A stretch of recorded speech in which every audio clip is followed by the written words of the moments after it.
साथीहरू विचार गर फेरि अर्काको बेइज्जत गर्ने काम नगर है। टाउको झोलामा ज्यान खोलामा होला फेरि सिसिनो घारीतिर। यस्तो काम गर्नु हुँदैन नि, अर्काको बेइज्जत गरेर कमाएर पुग्दैन नि हो। दुःख गरेर खाने हो नि यार। अर्काको भिडियो हालेर अर्काको फोटो चाहिँ पोस्ट गरेर उसको बेइज्जत गरेर आफू चाहिँ भाइरल हुन खोज्ने होइन नि।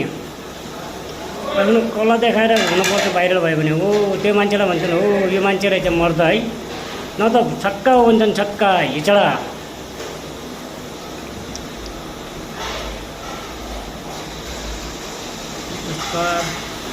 छोरा किनारेवाला यस्तो हुन्छ नि। पारा भनेको पारा हो, पारा।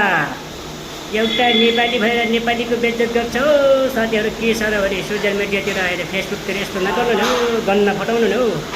के साह्रो भने यहाँ यस्तो गर्नु हुँदैन हो सरहरू, सर्भिसहरू है। म त्यही भन्न चाहन्छु है, मान्छेको हातबाट गल्ती हुने हो, तर यस्तो काम गर्नु हुँदैन नि। भोलि आखिर हजुरहरू पनि नेपालमै जाने हो, हामी पनि नेपालमै जाने हो, आफ्नो ठाउँ जन्मभूमि है। यस्तो काम गर्नु हुँदैन नि, कसैको पनि बेइज्जत गर्नु हुँदैन है। एउटा नेपालीको साथ दिनुपर्छ यार। आएर है फल्नाले यस्तो गरिरहेको थियो, फल्नाको बुढी आज यहाँ गयो के अरे आज यस्तो हो गइङ बेङ्गलोरमा, उसको बुढी पहिला गयो अरे, उसले चाहिँ राम्रो काम गरे अरे। ठिक छ गरेर ठिक छ, उहाँले चाहिँ स्वागत गरेर राम्रो छ नि हो। हामीले नै भनेको छ र हामीले पनि उहाँलाई पनि धेरै धेरै धन्यवाद भनिरहेछौँ त नि। बेङ्गलोरमा हुँदै गर्छ यस्ता घटनाहरू, कति हुन्छन् कति हुन्छन् यार। जहिले पनि यही सुन्छु यार म फेसबुकमा है, सोसियल मिडियातिर आएर है आज यस्तो भयो अरे, उसले मलाई कहिले चिन्दैन अरे। चिनेर कहिले के दिन्छ हो हामीलाई, चिन्नु कसैले पर्दैन। हामीले आफ्नो कमाउने आफ्नो खाने मेहनत गरेर खाने हो कि, चिन्नु पर्दैन हामीले कसैले पनि। यही सोसियल मिडियातिर आएर अर्काको फोटो उठाउने, अर्काको बालबच्चालाई मार्ने, यस्तो काम गर्ने होइन नि।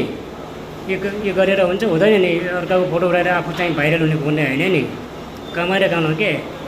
जस्तो मान्छेलाई त नमर्द भन्छन् भने नमर्द, छक्का भन्छन् हिचडा हाम्रो भाषाले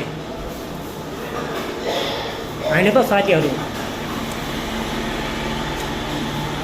याद गर्नु होला फेरि, जाला फेरि ज्यान जाला। राम्रो कुरा गर्नु होला मिडियातिर आएर। एउटा हो हाम्रो थापाजी, फेरि थापाजी खतरा मान्छे हुन्छ नि फेरि। बम्बई जाने रेलका उडन लागे। हेलो